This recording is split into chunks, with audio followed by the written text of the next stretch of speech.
Imagine waking up one day in a life that feels fine, not terrible, not painful, not dramatic enough to complain about. Your bed is soft, your routine works, your income covers your needs, the people around you know your name. Nothing is falling apart, and yet, before your feet touch the floor, a strange thought slips in. Is this all? You push it away. You check your phone, notifications, news, short videos, familiar noise. The feeling fades. The day begins. You move through your schedule like a well-programmed machine, efficient, functional, predictable, but late at night. When the world quiets down, the question returns. Why does a stable life sometimes feel suffocating? Why does safety occasionally feel like a cage? Why do you envy people who risk everything, even when they fail? You were told that comfort is the goal, that a good life is a comfortable life. Avoid unnecessary struggle, reduce stress, find stability, build security. These rules sound wise, responsible, mature, but consider a disturbing possibility. What if comfort is not the reward at the end of growth, but the obstacle that prevents it? Imagine a bird raised in a beautiful cage. Gold bars, plenty of food, no predators. The door is never locked, but the bird never learned to fly far. The cage feels like home. The sky feels dangerous. Would that bird call itself free? Now ask yourself something harder. How many of your limits are real, and how many are just familiar? You say you're being realistic, but is it real is more quiet? Fear disguised as logic? You say you value peace, but is it peace or avoidance of challenge? You say you're content, but is it contentment or the slow dimming of ambition? Comfort is seductive because it never demands a confrontation. It doesn't shout, it whispers. You can try tomorrow, and tomorrow it whispers again. Days become years, dreams become phases. Potential becomes a memory. There is a version of you that existed once, the one who imagined boldly, who wanted intensely, who believed life could be bigger. That version did not disappear overnight.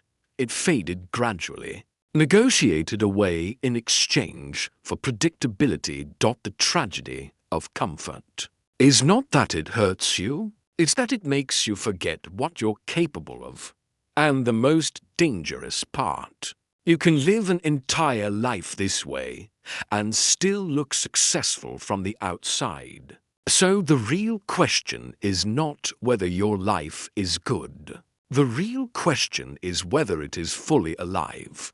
And if it isn't, then something deeper is at work. Your brain, at its core, is a survival machine. It prefers what is known for most of human history. The unknown meant danger, so your mind evolved to reward familiarity and punish risk with anxiety. Today, that same system runs your life. Every time you choose the familiar over the uncertain, your brain rewards you with relief, not happiness relief, and relief feels like safety. So you repeat it slowly. A pattern forms. You stop choosing what expands you and start choosing what soothes you. Then identity joins the trap. You carry a story about who you are. I'm not the type who does that. I'm bad at risk. I'm just a careful person. These labels feel stable. They help you predict yourself, but they also freeze you in place. Growth requires becoming someone your past self wouldn't recognize, and that feels like a small death to the ego, so the ego resists. It prefers a limited certainty over an expansive unknown. There's also social conditioning. From a young age, you learned what earns approval: good grades, safe careers, sensible decisions.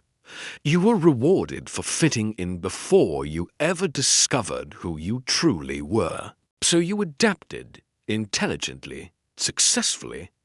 But adaptation can become a prison when it never stops. You start living by inherited scripts, timelines, definitions of success you never personally chose. You call it adulthood. But sometimes it's just compliance wearing a mature mask. Then comes distraction, the modern anesthetic. Endless content, endless noise. You can fill every quiet moment so completely that you never sit alone with your own potential, because silence is dangerous. In silence, you might hear the truth, and the truth might say, you are capable of far more than the life you're maintaining. But awareness alone changes nothing, because comfort does not just shape your thoughts. It shapes your destiny quietly. The consequences arrive softly.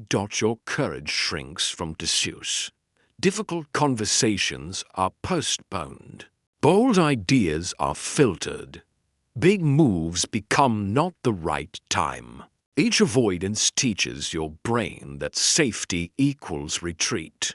Soon, what once felt possible feels unrealistic, then irresponsible, then impossible.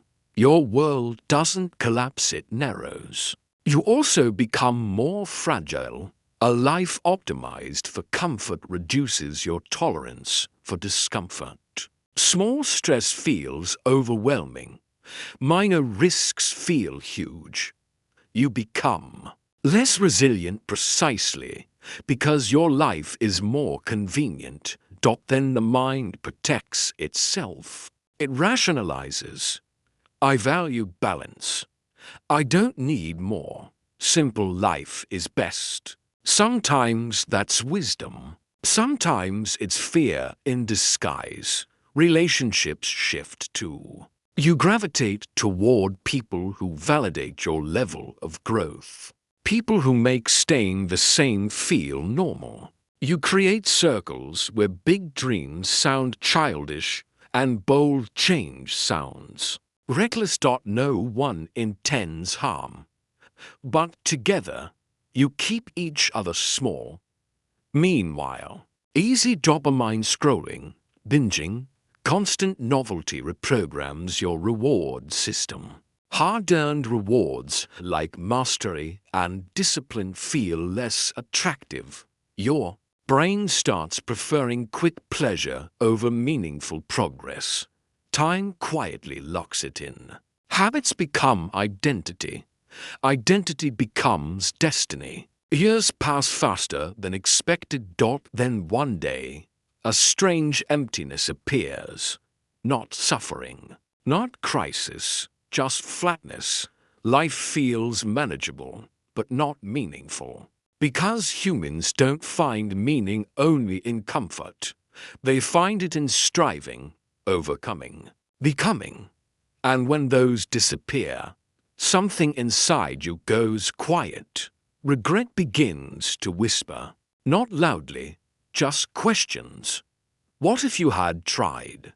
What if you had risked? What if you had trusted your potential? That whisper grows with age, unless something interrupts it. The rebellion begins with a dangerous idea. Maybe discomfort is not the enemy. Maybe it's the doorway. Growth has always demanded friction.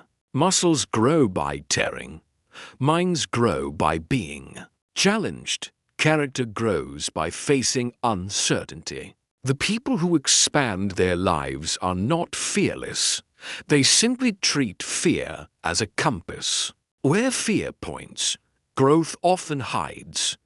Breaking free doesn't require destroying your life. It requires stretching it, small acts of voluntary discomfort, saying the honest thing, taking the uncertain step, attempting what might fail. Each time you do, your world expands a little. Your identity becomes flexible. Your courage rebuilds. You stop asking, "Is this safe?" and start asking, "Is this alive?" You realize comfort should be a place to rest, not a place to live permanently. Because a ship in harbor is safe, but ships were not built for harbors. And here is the ultimate truth. Your potential is not dying dramatically. It is being quietly negotiated away, not by villains, not by tragedy, but by your daily preference for ease over expansion. One day, you will meet the person you became. The question is whether you will also meet the person you could have been. The distance between those two people is built from your choices today. So tonight, when the world is quiet, ask yourself honestly, where have I chosen comfort over growth? Where am I shrinking to stay safe? What would my life look like if I were just 10% braver? You don't need a new life overnight. You need a new relationship with discomfort. Because on the other side of chosen discomfort is a larger life, a sharper mind, a deeper sense of being alive. And the door of the cage. It was never locked, only unused.